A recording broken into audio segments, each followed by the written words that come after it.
අපි ජීවත් වෙන්නේ නිතරම ස්වභාවික ආපදාවන් වලට ලක් වෙන රටක.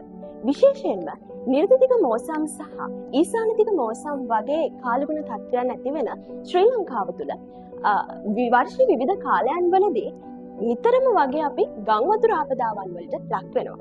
ඉතින් ගංවතුර ඇති වුණාට පස්සේ නෙමෙයි ගංවතුර ඇති වෙන්න කලින් අපි ගන්න ඕන ක්‍රියාමාර්ග මොනවද?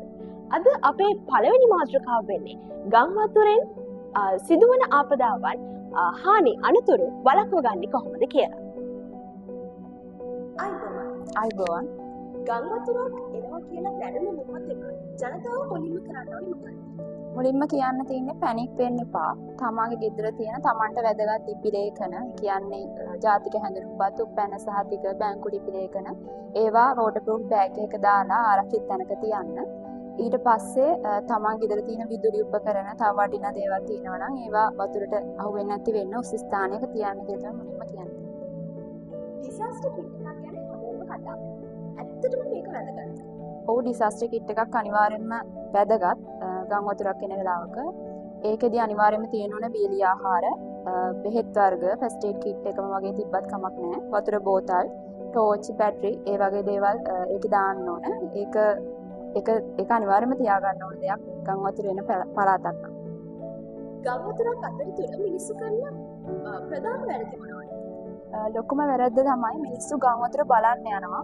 එතකොට යාලට තියෙන අවදානම ගොඩක් වැඩි. ඒ වගේම තමයි විදුලි අනතුරු වලින් ඒ කාලේදී ආරක්ෂා වෙන්න ඕන. ඊට පස්සේ දෙන අවදානම් නිවේදන ගැන ගොඩක් සැලකිලිමත් වෙන්න ඕන.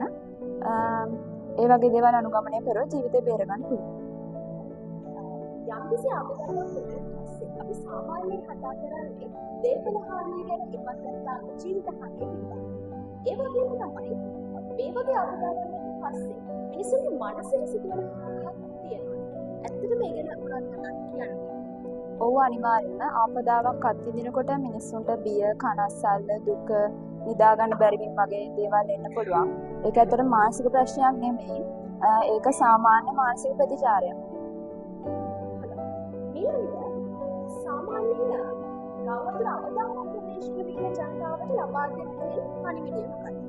ඔව් මුල්ම පණිවිඩය තමයි එන අවදානම් නිවේදන වලට අනිවාර්යෙන්ම අහුම්කම් දෙන්නේ. ඒ ගැන අවධානයෙන් ඉන්න. ඊට පස්සේ තමයි ආරක්ෂිත ස්ථාන වලට යන්න තියෙන මාර්ග. ඒ පිළිබඳව කලින්ම දැනුවත් වෙලා ඉන්න. එතකොට පෞල් ජීවිත බේරගන්න පුළුවන්.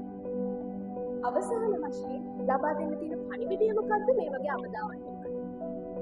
මුලින්ම කියන්න තියෙන්නේ අපි කියන්නේ ගම් වතුරක් එනවා කියලා නිවේදනයක් නිකුත් කරපු ගමන්ම ඒකට පියවර ගන්න කොහොමදවද ප්‍රමාද වෙන්න එපා.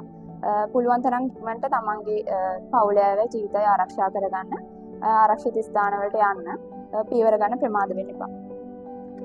සෝදානම් වීම තමයි ආපදාවකදී අපිට තියෙන ලොකුම ආරක්ෂාව. මේ තොරතුරු දැනගන්න තවත් අය එක්ක ෂෙයා කරගන්න. පරිස්සමින් ඉන්න.